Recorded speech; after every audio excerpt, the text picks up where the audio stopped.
আসসালামু আলাইকুম। Chicken burger বানানোর জন্য প্রথমে আমি বার্গারের পেটিটা বানিয়ে নিব।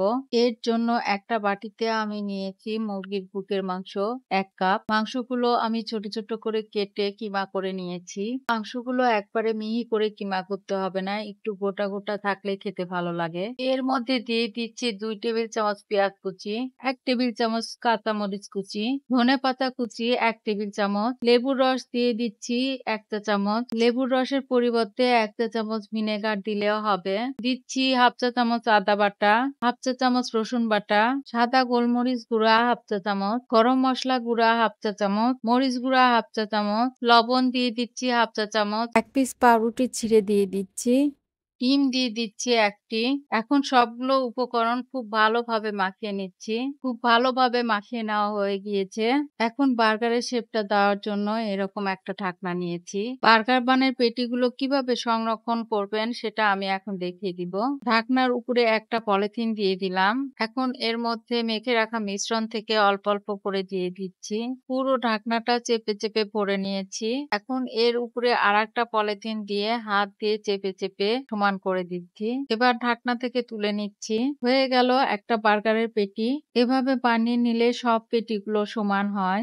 আপনারা যদি বার্গারের এই পেটিগুলো সংরক্ষণ করতে চান তাহলে এভাবে পলিথিনের মধ্যে রেখে কোনো এয়ারটাইট বক্সে করে ডিপ ফ্রিজে রেখে দিবেন। বার্গারের পেটিগুলো ভাজার জন্য চুলায় একটা প্যানে দিয়ে দিচ্ছি ৪ টেবিল চামচ তেল। তেলটা একটু গরম হলে দিয়ে দিব বার্গারের পেটি। বার্গারের পেটিগুলো বানানোর পর আমি কিছুক্ষণ ডিপ ফ্রিজে রেখেছিলাম। ফ্রিজে রাখলে বার্গার পেটির শেপটা ঠিক থাকে, নষ্ট হয়ে যায় না।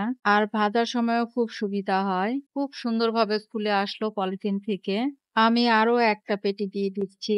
১ কাপ কিমা দিয়ে আমার মোট ৫ টা পেটি হয়েছে। মিডিয়াম আঁচে পেটিগুলো ভেজে নিতে হবে। এক পাশে ভাজা হলে উল্টিয়ে দিব।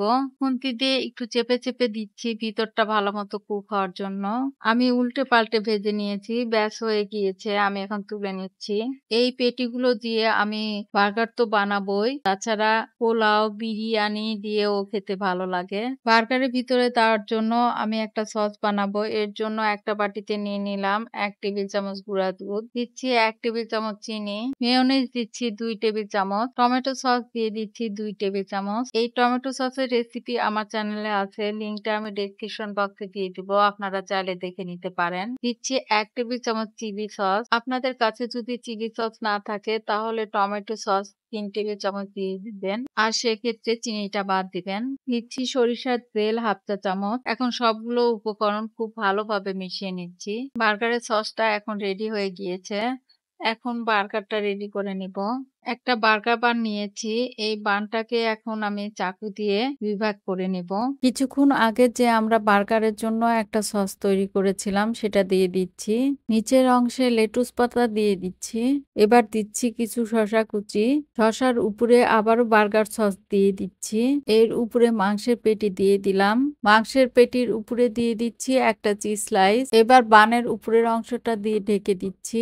একটা টুথপিক দিয়ে আটকিয়ে দিচ্ছি। দেখতে পাচ্ছেন কতটা লোভনীয় হয়েছে। সবাই ভালো থাকবেন। আজ এই পর্যন্তই। আল্লাহ হাফেজ।